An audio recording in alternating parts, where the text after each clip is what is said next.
مسند احمد ہے کہ رسول اللہ صلی اللہ علیہ وآلہ وسلم نے فرمایا کہ پہلے زمانے میں ایک بادشاہ تھا، اس کے ہاں ایک جادوگر تھا۔ جب جادوگر بوڑھا ہوا تو اس نے بادشاہ سے کہا کہ میں اب بوڑھا ہو گیا ہوں اور میری موت کا وقت قریب آ رہا ہے، مجھے کوئی بچہ سونپ دو، میں اسے جادو سکھا دوں۔ چنانچہ ایک ذہین لڑکے کو وہ تعلیم دینے لگا۔ لڑکا اس کے ہاں جاتا تو راستے میں ایک راہب کا گھر پڑتا، جہاں وہ عبادت میں اور وعظ و نصیحت میں مشغول ہوتا۔ یہ بھی کھڑا ہو جاتا اور اس کے طریقہ عبادت کو دیکھتا اور اس کے قرآن پاک کی تلاوت کو سنتا۔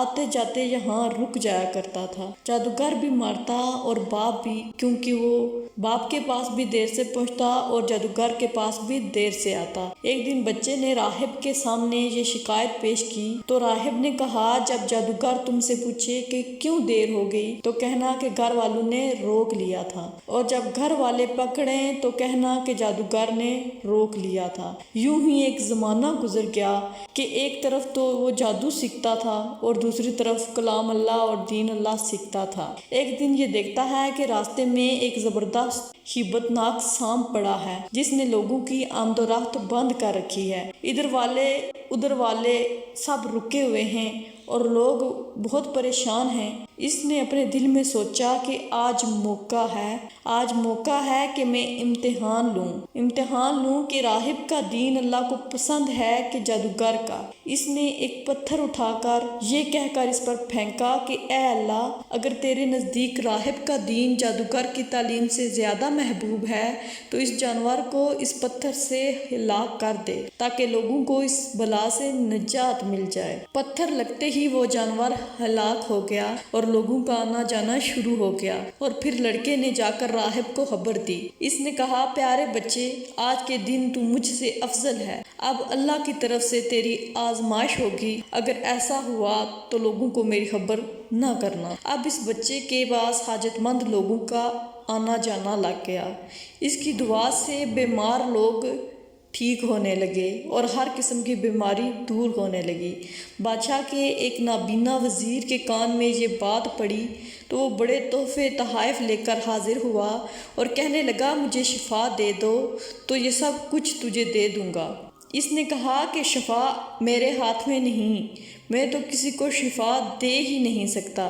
شفا دینے والا اللہ وحدہ لا شریک ہے، اگر تو اس پر ایمان لانے کا وعدہ کرے تو میں دعا کروں۔ اس نے اقرار کیا تو بچے نے اس کے لیے دعا کی، اللہ نے اسے شفا دے دی۔ وہ بادشاہ کے دربار میں آیا اور جس طرح اندھا ہونے سے پہلے کام کرتا تھا اسی طرح کام کرنے میں لگ گیا۔ اس کی آنکھیں بالکل روشن تھیں۔ بادشاہ نے متعجب ہو کر پوچھا کہ تجھے آنکھیں کس نے دیں؟ اس نے کہا، میرے رب نے۔ بادشاہ نے کہا، اچھا، یعنی کہ میں نے دی ہیں؟ وزیر نے کہا، نہیں، میرا اور تیرا رب ایک ہے اور وہ اللہ ہے۔ اب بادشاہ نے اس کی مار پیٹ شروع کر دی اور طرح طرح کی تکلیفیں دیں اور پوچھنے لگا، تجھے یہ تعلیم کس نے دی؟ آخر اس نے بتایا کہ میں نے اس بچے کے ہاتھ پر اسلام قبول کیا ہے۔ اس نے اسے بلایا اور کہا کہ اب تم جادو میں اتنے کامل ہو گئے ہو کہ اندھوں کو دکھنا شروع ہو گیا ہے اور بیماروں کو تندرست کرنے لگے ہو۔ لڑکے نے کہا، نہیں، شفا دینے والا اللہ ہے، جادوگروں کے ہاتھ میں کوئی شفا نہیں ہے، شفا صرف اللہ کے ہاتھ میں ہے۔ بادشاہ نے کہا، اللہ تو میں ہی ہوں، تو پھر تم میرے سوا کسی اور کو رب کیوں مانتا ہے؟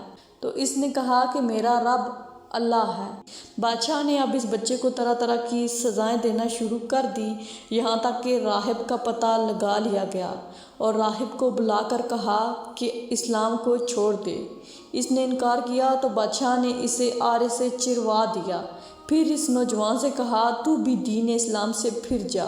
اس نے بھی انکار کیا تو بادشاہ نے اپنے سپاہیوں کو حکم دیا کہ اسے فلاں پہاڑی کی چوٹی پر لے جاؤ، اگر دین سے باز آ جائے تو چھوڑ دینا، ورنہ وہیں پر اسے لٹکا دینا۔ چنانچہ سپاہی اسے لے کر پہاڑ کی چوٹی پر پہنچے۔